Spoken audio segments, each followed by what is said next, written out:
Guys, I believe you are witnessing history. This is the world's first video game review done while jogging.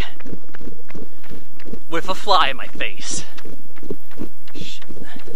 So, I recently picked up an Xbox One even though I'm flat broke. Because of a 2-game offer. Buy the thing, get 2 games free. One was Madden, the other one Destiny. So I'm doing a review of Destiny, and this being the first game by Bungie since they left Microsoft, and the Halo franchise in the hands of Microsoft. So while Microsoft has 343 Industries, one of their teams working on the next Halo, we have Bungie making a Halo clone. Destiny takes place within our solar system, but in the future. I believe some kind of orb has traveled here. They call it the Traveler. Yeah, you're going to hear a lot of terms that sound like they come from the Bungie universe. A lot of "the" attached to these very stoic nouns. So it made life a lot better through the Traveler. I'm not even sure how this happened, but they just kind of explained it at the beginning. We expanded, set up places on like Venus and all this stuff. Great cities. And so with cities elsewhere, Mars, the moon, whatnot. Human lifespan. People, everything's going good, and then the Traveler's enemies show up, declare war on us. You play a Guardian, and you get to choose your character's face, all this stuff, male, female, what kind of race. You get to be, goddamn, you get to be a human, a mechanical creature, I think it's called an XO, and some kind of alien, a friendly one, though with aqua skin. You get to choose your class. I chose Titan. I guess that's synonymous with Spartan. There's the Hunter, something with a hood. And then there's some kind of, I think it's Warlock, like you have magic. Now, here's the problem. As far as the campaign goes, you play the story mode in a very loose manner. You hop around from any mission you want. There's this thing called a ghost that flies along with you. It's basically standing in for Katana. Has a male voice. I paid almost no attention to it. I do know this. Having to push the back button, or formerly known as the back button, to see your checkpoint is a pain in the ass. I do like some of the new features here. Being able to essentially have a jetpack without equipping a jetpack is nice. Being able to pull up the speeder from Return of the Jedi on a whim, not bad. Helps you get along. I guess you're going to need that because it's not really action-packed until you get to the points that revolve around fighting. Now this is online only, so you go in, you have to be up on the server, and you can have as many as 2 friends with you, or you'll get paired with somebody fairly efficiently, at random. And actually that's good because people don't have to think about heading out.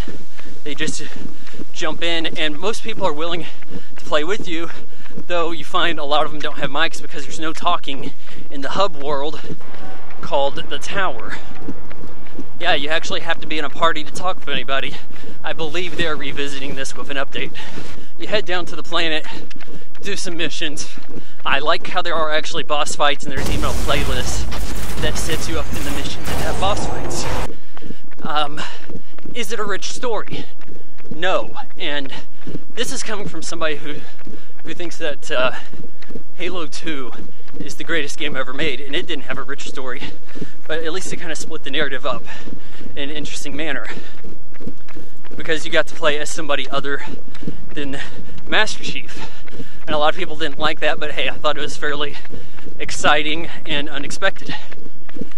In this, I mean, your character really has no backstory because everybody's just created, so it's not rich. People are showing up. There's something called the Awoken. There's a faction called the Fallen. They stand in for,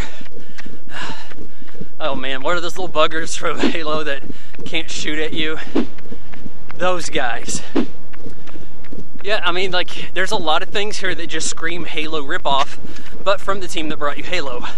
Does it look entirely next gen, or rather current gen? Hard to say.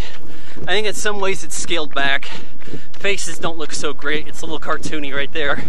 But hey, Bungie's other games didn't have entirely realistic humans either. Where it does look strong is in the effects, lighting, before the fallen find us. Textures look alright unless you get right up on the nose of a few of them. Space is kind of cool. You travel from the planets just like you do in the commercial, which I found really refreshing, that the commercial played out like the game. Hey, where do you want to go next? Venus. Okay, boom. Then you're having fun there and shooting shit with a buddy. The Crucible is where the versus multiplayer is played. Now, the stats that you collect in the story and the weapons, armor, all that good stuff carries over to your character in multiplayer. Additionally, in the Crucible, you can do all your leveling there too.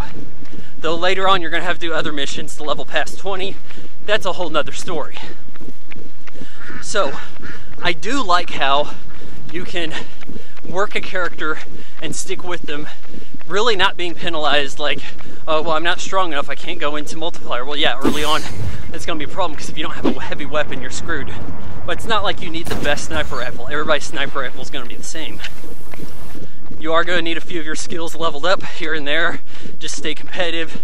You have your supercharged special move that just decimates opponents. I found myself frequently killed by this, but as you try to work in some team tactics, I think it'll work out for you. Trouble is, no one talks unless you're in a party. Played plenty of hours, never encountered anyone with a mic that wasn't already on my friends list. Are the competitive maps interesting? No, they all feel very similar. A little bit of debris here and there, but you're making a circle around a map. Nothing real tricky, not a lot of out of bounds areas, fairly straightforward, and the game types are a little too amateur. Yeah, you got your Slayer, Team Slayer, and territories. Maybe I haven't unlocked a capture the flag yet, maybe I haven't unlocked a big team battle yet. I'd kind of like to see a little bit more. This is supposed to be next gen, Bungie. And hell, if I haven't unlocked it yet, then I feel bad for anybody that rented it and already put it away. I found it very awesome how I go and start up a mission, and my experience the first time out, I'm starting up a simple mission, and I see guys on the other side of the map. And I'm thinking, oh shit, that's my team, I gotta go help them. Boy, was I mistaken. They're carrying out their same mission. They're carrying out their mission at the same time I'm doing mine, and it's completely unrelated. So I'm just going and assisting them and getting further away from my objective. I've never actually seen this done in a shooter before. You guys correct me if it's been done before, but do other people play missions alongside you, though separate like that? I mean, I'd always thought that if there was another player in a mission, they were there with me. I guess it's more like the mall. You're not dating every girl at the mall, because some of them are underage. I don't believe that the multiplayer is going to tide me over for a very long time, maybe through the holiday season at best. It's just not that rich of an experience, nor am I having that much fun in the verses. So, Destiny, as reviewed on the Xbox One, the world's first jogging video game review, I give it an 8.0 out of 10. I will be starting some Twitch streaming. No idea how to do any of that. I haven't set it up yet or any of that stuff. But I can tell you this much. My first big Twitch experience, I'm going to try to do a blind Let's Play of Alien Isolation. See you guys next time.